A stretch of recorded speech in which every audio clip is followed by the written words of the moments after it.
sa video na to. Nandito tayo sa Ho Chi Minh, Vietnam. Pops, this will be a full day eating authentic Vietnamese street food. Galing talaga ng Vietnamese cuisine. Kakain tayo ng mga mura, masasarap, at kakaibang Vietnamese street food dito sa Ho Chi Minh. Sobrang saya ko, natikman ko na siya. Meron akong ilang oras na layover at ang mission ko, kumain ng mga masasarap na pagkain dito sa Vietnam hanggat makakaya ko. Kaya huwag tayo ligoy-ligoy pa, hinintay natin.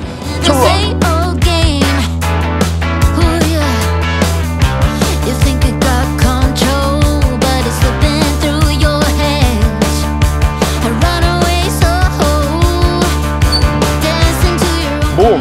Pare, isang magandang araw, nandito tayo sa Ho Chi Minh, Vietnam. Actually, nandito ako dahil may layover ako ng 18 hours kaya minaigi ko na lumabas at maghanap ng mga pagkain dahil namiss kong Vietnamese street food. Galing akong India, ito yung layover ko na pauwi, papuntang Maynila. Pero nandito nga tayo para kumain ng iba't ibang authentic Vietnamese street food. Ang first stop natin, kakain tayo syempre, nasa Vietnam ka, kakain tayo sa pho. Ito yung unang pho ko sa buong Vietnam, gusto ko lang sa balikan. Anyway, tara!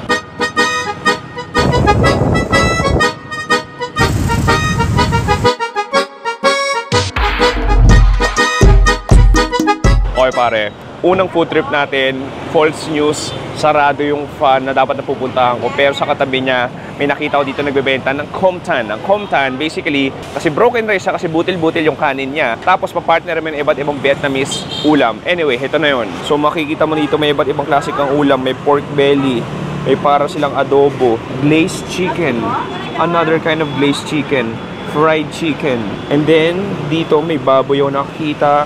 Fried fish, of course. Pork belly, egg, and fried chicken. Game. So, kumuha siya ng plato. Ito yung broken rice na tinatawag nila. So, looks a regular rice, pero mas butil-butil daw yan. Hiwa-hiwalay. And then, nalagyan niya ng fried chicken na order ko. Ito parang greens. May gulay tayo dito. And then, egg. Gusto ko yan. Fried egg. And then a pork belly na ginugupit-gupit niya. And then this magic garlic sauce. Okay, and then boom, here it goes. Look how beautiful that is. This is our Com Tan. So may pork belly tayo dito, fried chicken, fried egg, and suka na manghang. Grabe, ang ganda lang. Okay pare, ito na yung unang pagkain natin dito sa Ho Chi Minh, Vietnam. Alam mo, may free sabaw yan. Tikman muna natin, cheers. Oh, lasang masustansya. Lasang gulay. Lasang pechay. Walang alat actually. Sobrang lasang healthy. Punta na tayo sa broken rice natin, o Com Tan. Meron tayong French beans dito, fried chicken, itlog, tapos yung pork belly. Sige, gulay muna tayo. Okay, masarap din. It's a good sign. Alam mo, gusto ko tikman yung kanin eh. Alam mo, lasa niya, normal na masarap na kanin na bagong luto. Ramdam mo hindi dikit-dikit eh. Magkakahiwalay yung kanin, hindi siya dikit-dikit. Parang butil-butil mo siyang nararamdaman sa bibig mo. Punta tayo sa fried chicken nila. It's like a regular fried chicken. Yung balat natin manipis pero malutong, juicy loob, medyo mamantika siya. Parang fried chicken na linuto sa bahay nyo.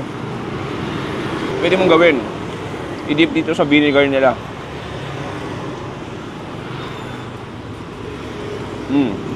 Pero ang problema doon, hindi pala vinegar yon, patis pala siya. Patis na may anghang, patis na may konting tamis. Try natin itong pork belly. Isa rin sa bestseller dito.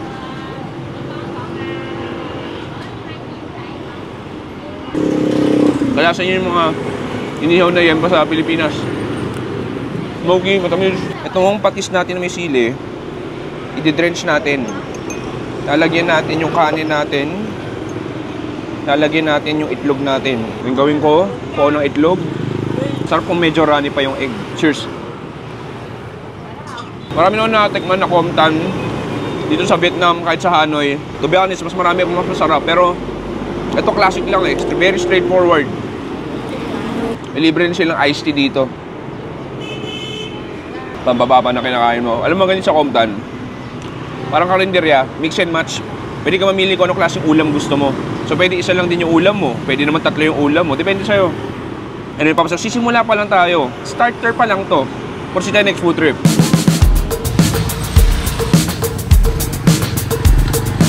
Okay, Pops, that was an amazing first meal. Sana in-expect ko, pero Comtam, di ako pwede magreklamo. Anyway, next food trip natin, may pupuntahan tayo isang sikat na market. Medyo touristy itong market na to, pero may mga street food din na nakapaligid doon.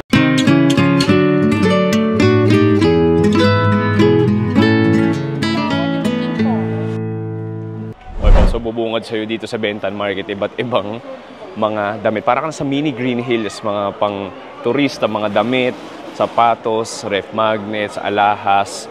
Pero sa kabilang dulo nito, marami iba't ibang Vietnamese street food, which is yun yung hanap natin dahil food vlog to. Paano gano'n magtataka kayo? Pops, bakit ganyan yung camera mo? Dahil di ko gamit yung Sony A7C ko, naka iPhone 15 lang tayo. Okay pa rin naman, di ba? Malinaw pa rin naman. Ito yung ginagamit ko pang second channel. Anyway, Pops, nakikita ko na yung mga street food dito, mga food stalls. Kumain tayo na mas marami. Dahil food vlog to. Tara!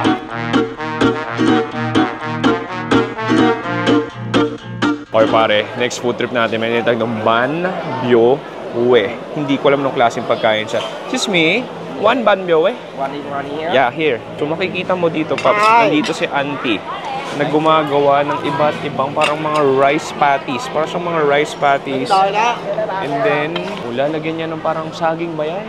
At patis. Yes, that's patis. A fish cake. Ban Bio Hue. So si auntie yung gumagawa yun. So rice cake siya, rice patties. Tapos parang may shrimp filling din dito, shrimp dumpling. And then, lalagyan niya ng parang peanuts, I think, powdered peanuts. So dito yung pinaka-making station niya. Lalagyan niya pa ng coriander. And then garlic sauce goes in. Peanuts, coriander, another kind of peanut powder, I don't know. So, pwedeng mamili kung dine-in or take-out. Okay, Pops, ito na yung ating pagkain. First time kong titikman itong Ban Bio Hue. First time kong titikman. So, ito yung mga parang shrimp dumplings natin. And then, yung rice patties natin. May tayo itong fermented sausage. And then, punong-puno ng coriander at crushed peanuts. Tikman ko muna yung parang rice patties na yan. It's coriander.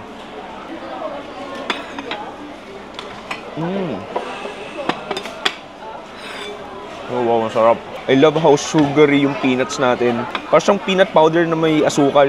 And then yung coriander nagbibigay ng bango. Yung patis natin matamis din, di maalat. And then this one, parang kang kumakain ng mochi. Yung rice cake natin. Sige, this time, gusto ko i-try yung shrimp dumplings. Yung malalaki. Chicharon pala siya. O parang pork cracklings. Sarap. Yung shrimp dumplings natin, hindi siya hindi siya malalaking hipon. Parang siyang alamang maliliit na hipon. Tapos chewy yung wrapper niya. Pops, di pwede magkamali. Ang sarap. Kita mo nga, oh. Ang bilis ng turnover nila. Tuloy-tuloy. Walang tigil. Parang yung kamay niya parang machine. This time, try ko yung sausage. Parang siyang fishball na mas pinabouncy. Masarap. Okay, this time, gagawin ko. Uy, nakita ko to. Pwede natin lagyan ng chili. Of course, why not? I-spread natin yung chili natin. Ay, gusto ko makuha sa isang kagat. Cheers! Sarap ng dagdag ng sili. Ilang beses ako na pag-Vietnam, pero never ko pa na-try ito. At sobrang saya ko, nanditikman ko na siya. Ano? Ban Bio Hue. Ang sarap pare. Panalo. Marami pang food trip dito. Hanap tayo next food trip.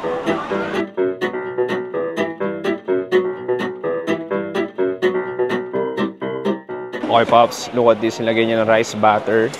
Itong mainit na griddle. So, parang siyang gumagawa ng pancake. Tinakpan niya. Hintayin niya ilang minutes yan.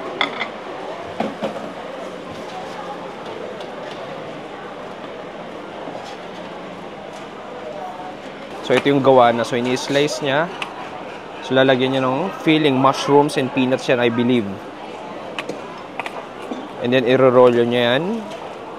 After i-roll mabuti, kukuha siya ng container. I-slice niya gamit ang kanyang sharp spoon. 4 pieces goes in. And then another one. Okay, Pops, ito na yung ating bao knong. And then lalagyan niya ng veggies, of course. So may toge, may coriander ba yan? Di ko alam. And then nag-i-slice siya ng parang fish cake o meatloaf, Vietnamese meatloaf. It goes in. Another kind of sausage, pare, Vietnamese sausage. It goes in.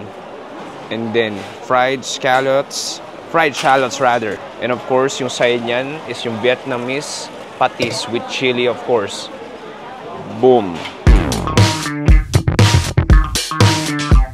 Pops, ito nating Banquon. Actually, Hanoi special to. Alam mo, masarap to. Alam mo yung version nila, medyo overloaded. Yung Banquon na tikman ko sa Hanoi, hindi ganito yung style. Ito, sobrang overloaded. May mga meatloaf pa. So, para siyang rice roll. And then, ididip mo sa vinegar, of course. Cheers!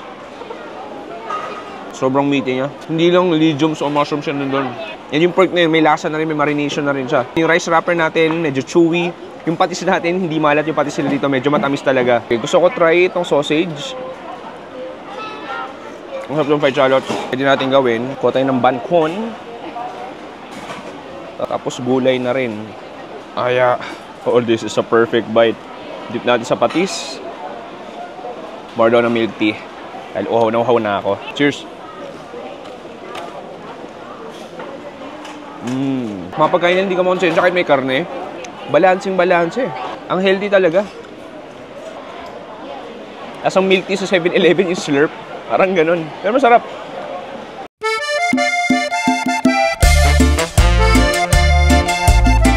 Okay, Pops. So, nakadalawang pagkain na tayo sa Bintan Market. Itong Bintan Market, pang turista talaga siya.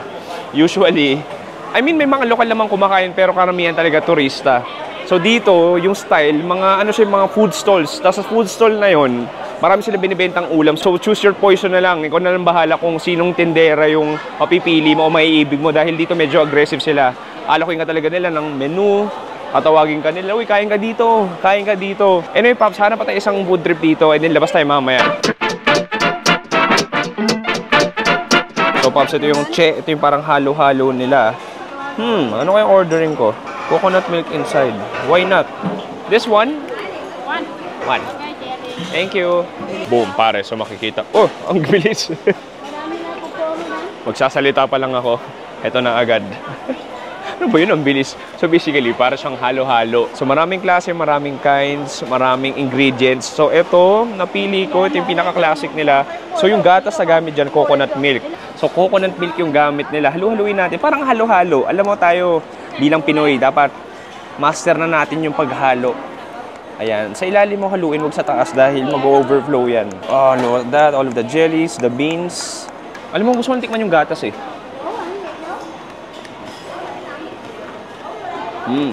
Lasang coconut milk nga.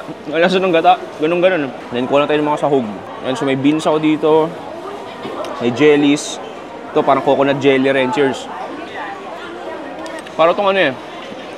Tamed na halo-halo. Less sweet. Pero yung mga ingredients ng halo-halo, sama ko nandito eh. Pagkakaiba lang, iba-ibang prutas. Yung pinaka-common denominator ng halo-halo, yung gatas, yellow, gulaman pati yung beans. Masarap. Init-init ngayon dito. Ang haling tapat. Kanina ko pa yung na-observe yung stall na ito eh. Sobrang daming tao. Inumin natin.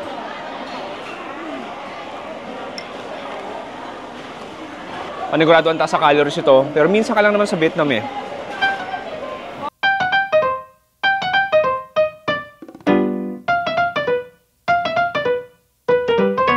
Randomly, may mga kababayan tayo dito, mga namamasyal. Hello po! From ano po? Lipa. Uy, Lipa, mga Batanggenyo pala itong mga to. Kaya kain na kayo. Enjoy! Bye-bye! Thank you po. Thank you. Ingat din po. God bless po. Ingat-ingat.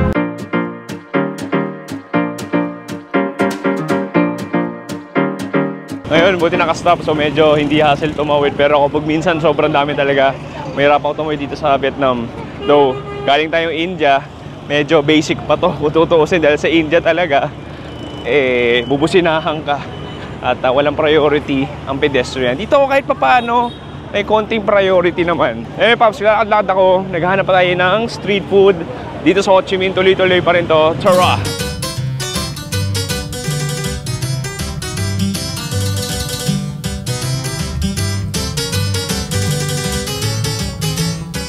Ay, Pops, nakahanap ako ng bangko, nakahanap ako ng isang merienda dito sa Ho Chi Minh, Vietnam. Para tong taho. Basically, mayroon silang version dito ng taho. So makita mo, bangketa lang to. Nakaupo lang ako sa bangko. At dito, ka lang o-order. Nakita mo, take out siya, dami yung in-order. So ayan, so kumuha siya ng tofu. Silky tofu goes in. And then, there's a syrup. Yeah. Boba. Okay, boba. Oh, may boba siya. Ginger. Yeah. And then, that syrup, lalagay niya. Oh, look at that. Coconut milk. Yeah, please. And then, lalagyan ng coconut milk. Come on. Look at this, pare. Ang cute. So, basically, parang siyang taho na nakabowl. Okay, pare. Pawis na pawis ako ngayon. Pasensya na. Uy, look how silky that is. This is the smoothest and silkiest tofu na nakita ko. Tikim tayo. Gusto ko may boba, yung gata, tas yung pinaka-tofu. Cheers. Okay. Parang Vegeta Goku. Parang taho. Nagsanib puwersa sa bilo-bilo. Sipin mo yung mainit na taho. Walang syrup. Ilagyan mo ng matamis na gata. Yeah, very silky, ang lambot. Sobrang creamy. And then marami siyang sago. Parang sago lang din sa atin. Grabe, ang daming tao. Parang ano siya dito, sikat na sikat. Yung iba naka-motor pa, nagti-take out. Oh, may ginger? Ha? Oh, may ginger din. Ang weird, may luya siya. So makita mo, sa bangketa ka talaga. Ang ganda lang talaga ng street food scene dito sa Vietnam. Anyway, Paps, malapit na matapos ng food trip na to. Magpapahupa muna, lalakad-lakad ako. And then, baka mamaya kain tayo ng pho.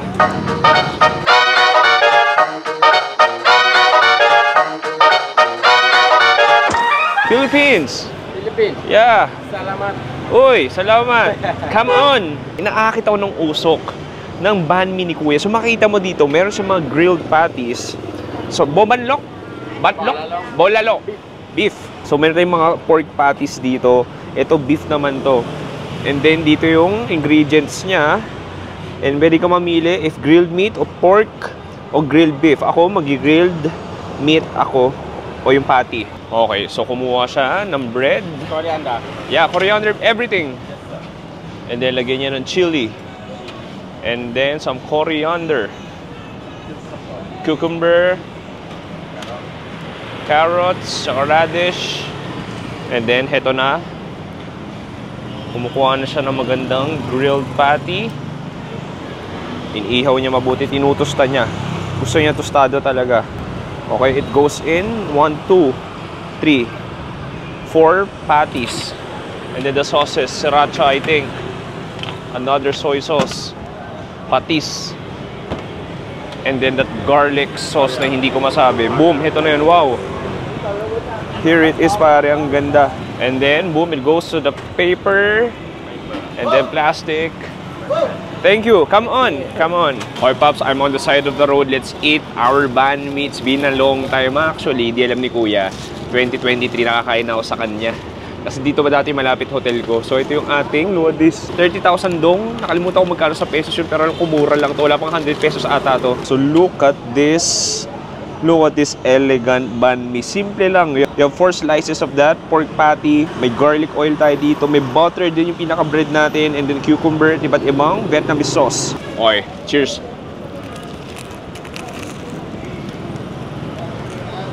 Ang lasa ng patty sila, parang sa burger machine. Yung hindi naman like purong-purong beef talaga. Yung alam mo may konting extenders. Pero yung di nagpapasarap. Salty, fatty. And then a lot of flavors. Yung sourness and spiciness ng sriracha nandun. Yung bango ng cilantro. Yung juiciness ng cucumber. Carrots, radish, patis. And of course, yung patty natin. And yung bread natin, perfectly toasted, crisp, flaky, and sobrang buttery. Alam mo, Pops, dito sa Vietnam, lang sa Ho Chi Minh, isang katutak ang banh mi.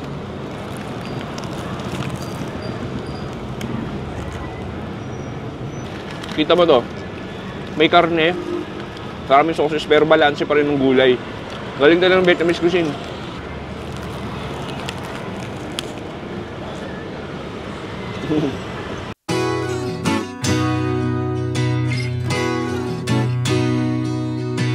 Okay, Pops, baka di ka na mag-subscribe ka na sa The Chewy Show at sa second channel natin, Another Chewy Show. So ngayon, papunta tayo sa last food spot namin. Sorry, last food spot ko. So ito malapit na dun sa hotel na pinag-stayan ko, malapit sa airport. So may nakita ko dun isang sikat na pho. At maniwala ka, di ba sabi ko sa iyo kanina, magpa-pho tayo. Dapat yun yung unang pagkain natin, pero sarado yung pinuntahan natin. So ngayon, huling pagkain natin, babawi tayo, kakain tayo ng pho. I can see past the caravans, be caught inside an oyster, shimmering, glimmering, make waves in the sky. Okay, Pops, finally, ito na, nakahanap na ako ng pho shop dito sa Ho Chi Minh, and it's time to eat my pho. Okay, so ito na yon. So makikita mo una, nilagyan niya ng noodles. Yan yung rice noodles natin. And then, nag-chop siya ng beef, raw beef. And then, china-chop niya yung beef ngayon. Chop, chop, chop. And then, the beef goes in, the noodles goes in. And then, after that, the very, very flavorful na sabaw. And then, boom, ito na yung pho natin. Boom! Okay, ito na yung ating pho. Kanina ko pa ito kinikrave. Finally, meron na tayong pho. So, on the side, may mga condiments tayo dito. May lime, chilies, toge. And of course, isang Tupperware ng iba't ibang gulay. So, in-order ko yung classic na beef pho.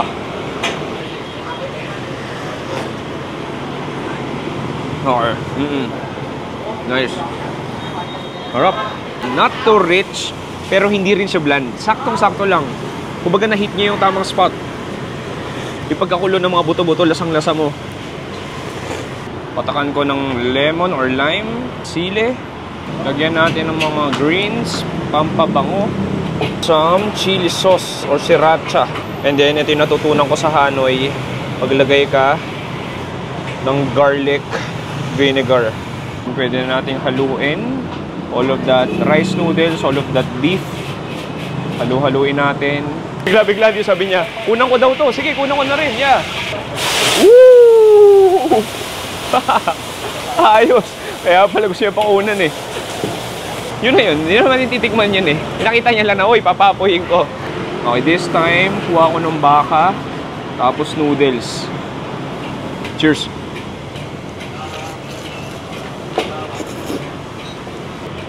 Alam mo, random stall lang to eh. Di ko alam kung sikat pa talaga to dito sa Ho Chi Minh o sa area na to. Pero, mukha naman dahil maraming umu-order. Pero sarap. Pero sarap yung noodles. Medyo bouncy pa siya. Madulas-dulas sa bibig mo. Ang dali i-slurp. Tapos yung baka natin, actually alam mo, pansin ko, yung baka talaga ng pho, hindi siya yung sobrang lambot. Medyo manguya talaga siya. Kasi yung pinaka nagpapalambot lang sa kanya, yung mainit na sabaw pag nilalagay. Actually, kanina nag-book kasi ako ng hotel eh. Isip ko, mag-shoot pa ba ako sa labas?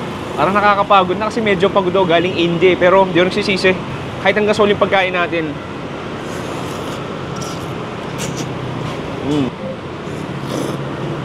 Alam mo talaga yung pho, one of the best noodles sa buong mundo. Nanggaling na ng Hanoi, which is yung pho capital ng buong Vietnam. Doon nag-originate ito. Pero dito sa Saigon, Ho Chi Minh, ang dami na pagpipilian, sobrang daming klase. Kahit yung mga parang kala mo kanto-kanto style lang na pho restaurant, yung parang feel mo hindi sikat, masarap pa rin eh. Well, Pops, sana kahit saglit lang yung food trip natin, isang buong araw lang tayo mula umaga hanggang ngayon magdidilim na. Sana nag-enjoy pa rin kayo sa food trip natin. Cheers!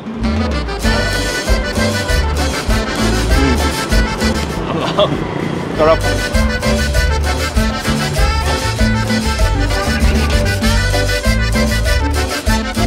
Boom! Pare, maraming salamat sa panonood sa ating whole day food tour, layover food tour dito sa Ho Chi Minh, Vietnam. Sana nag-enjoy kayo doon. Again, Pops, abangan nyo, patikim pa lang to, layover pa lang to dahil ang destination talaga natin is pumunta tayo, bumalik tayo ng India, pero this time sa Mumbai. Maraming kaabang-abang, crazy, at mga exciting na street food. Alam ko yung mga gusto nyo eh. So, ginawa natin sa Mumbai yan. Pero sana nag-enjoy kayo sa video na to. Maraming salamat sa panonood. Mag-subscribe ka na sa Chewy Show. At mag-subscribe ka na sa another Chewy Show. Second channel natin yun. Ako si Chewy. Dito sa Ho Chi Minh, Vietnam. Nagsabi, stay safe. Good night and goodbye. Bang!